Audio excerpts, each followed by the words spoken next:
நீங்க ஒரு கடைக்குள்ள போகும்போது அந்த சிவப்பு நீல நிற பாட்டில்கள் அடுக்கி வச்சிருக்கிற அலமாரிய கவனிச்சிருக்கீங்களா? பல வருஷமா இதுதான் நம்ம ஊர் குளிர்பான சந்தையோட அடையாளம். Coke, Pepsi. ஆனா இப்போ அந்த நிலைமை மெதுவா மாறுற மாதிரி தெரியுதே. மிகச் சரியான கேள்வி. நாம இன்னைக்கு பார்க்க போறதே அத பத்தி தான். இந்தியாவோட சுமார் 67,000 கோடி ரூபாய் மதிப்புள்ள குளிர்பான சந்தை பல வருஷமா கோலோச்சின கோகோ கோலா, பெப்சிகோவோட ஆதிக்கத்தை உடைக்க முடியுமா? இல்ல. இந்த புதுசா வர இந்திய பிராண்டுகள் உண்மையிலேயே இந்த ஆட்டத்தோட விதிகளை மாத்துதா? ஆமா, இதத்தான் நாம இன்னைக்கு ஆழமா அலச போறோம். ஒரு பக்கம் ரிலையன்ஸோட கேம்பா கோலா, இன்னொரு பக்கம் ஆச்சரியமா வெற்றி பெற்ற லாகோரி ஜீரா, அப்புறம் நம்ம தென்னிந்தியாவோட அடையாளம் காலிமார்க் போவண்டோ. இவங்களோட வெற்றிக்கு பின்னாடி என்ன இருக்கு? வாங்க பார்க்கலாம். சரி, முதல்ல இந்த ரெண்டு பெரிய நிறுவனங்களோட பலம் என்னன்னு புரிஞ்சுக்கலாம். கோகோ கோலா கிட்டத்தட்ட 60% சந்தை பங்கு இருக்கு. பெப்சிகோ கிட்ட ஒரு 27%. ஆமா, ரெண்டும் சேர்ந்தாலே கிட்டத்தட்ட 87% சந்தா அவங்க கையில தான். அதுவும் கோக்கு கிட்ட கோலா மட்டும் இல்ல, தம்ஸ் அப், ஃபேண்டா, ஸ்ப்ரைட்னு பல துணை பிராண்டுகளும் இருக்கு. இந்த அளவுக்கு ஒரு பெரிய கோட்டையை அவங்க எப்படி கட்டினாங்க? வெறும் விளம்பரங்கள் மூலமாவா? அது ஒரு பகுதி தான். ஆனா அவங்களோட உண்மையான பலம் அவங்களோட விநியோக அமைப்பு. நாம கோல்டு செயின்னு சொல்ற அந்த குளிர்பதன கட்டமைப்பு. அந்த கோல்டு செயின், அதை கொஞ்சம் சிம்பிளா சொல்ல முடியுமா? ஏன்னா அது ஒரு முக்கியமான வார்த்தையா தெரியுது. நிச்சயமா. கோல்டு செயின்னா வெறும் ஃப்ரிட்ஜ் மட்டும் இல்ல. அது ஒரு கண்ணுக்கு தெரியாத நெட்வொர்க். அதாவது தொழிற்சாலையிலிருந்து ஒரு பாட்டில் புறப்பட்டு கடைசியா ஒரு சின்ன கிராமத்துல இருக்கிற பெட்டிக்கடை ஃப்ரிட்ஜுக்குள்ள ஜில்லுன்னு வைக்கப்படுது இல்லையா? ஆமா. அந்த முழு பயணத்தையும் குளிராகவே வச்சிருக்கிற கட்டமைப்பு தான் அது. இத உருவாக்குறதுக்கு பல்லாயிரம் கோடிகள் ஆகும், பல வருஷங்கள் ஆகும்.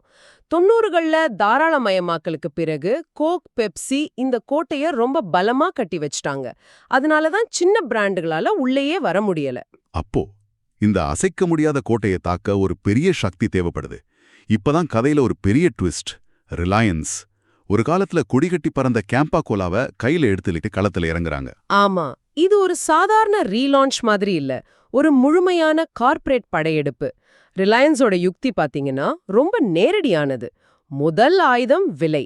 ஆமா, கோக் பெப்சியை விட குறைவான விலையில தராங்க.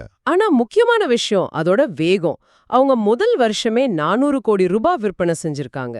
அடுத்த வருஷம் அவங்க இலக்கு 1000 கோடி. ஒரு நிமிஷம், அந்த 10,000 கோடிங்கிற நம்பரை கொஞ்சம் யோசிச்சு பார்க்கணும். பல வருஷமா மார்க்கெட்ல இருக்கிற பேப்பர் போட் பிராண்டோட மொத்த வருமானத்தையே இது 2 மடங்கு ஆக்குது. அத ரிலையன்ஸ் வெறும் 2வது வருஷத்துல அடைய பாக்குது. இது ஒரு பெரிய ஆட்டம். முற்றிலும் சரி. இதுக்கு மேல மார்க்கெட்டிங். இந்தியால மக்களை சென்றடைய சிறந்த வழி கிரிக்கெட். அதனால ஐபிஎல் அணிகளுக்கு அதிகாரப்பூர்வ ஸ்பான்சர்ஷிப். இதனால அவங்க கோக், பெப்சி மாதிரி ஒரு பெரிய நம்பகமான பிராண்டா மக்கள் மனசுல பதிறாங்க. ஆனா ரிலையன்ஸோட திட்டம் இதோட முடியல.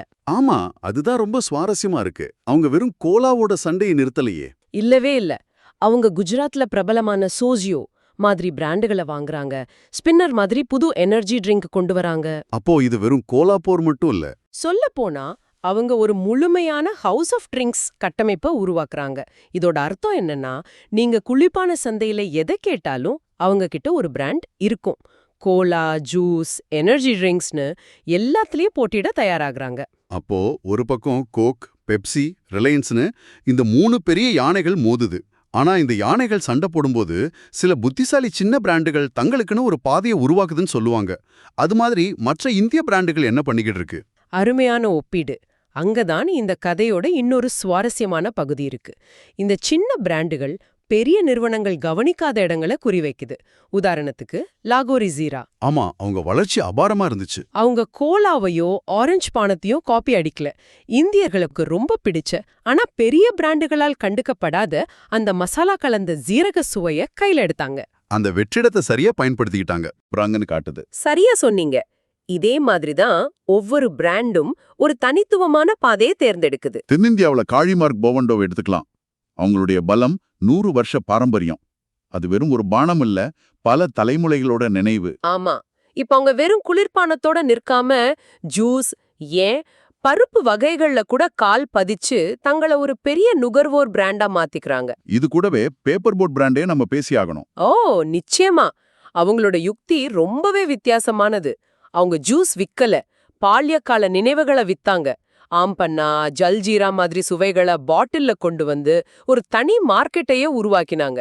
668 கோடி ரூபாய் வருமானங்கிறது அவங்க வெற்றிக்கு ஒரு பெரிய சாட்சி. அப்போ இந்த சின்ன பிராண்டுகளோட மொத்த சந்தை பங்கு கடந்த சில வருஷங்கள்ல 7% 14% உயர்ந்திருக்கு. ஆமா, கிட்டத்தட்ட 2 மடங்கு வளர்ச்சி. இது ஒரு சாதாரண விஷயம் இல்ல.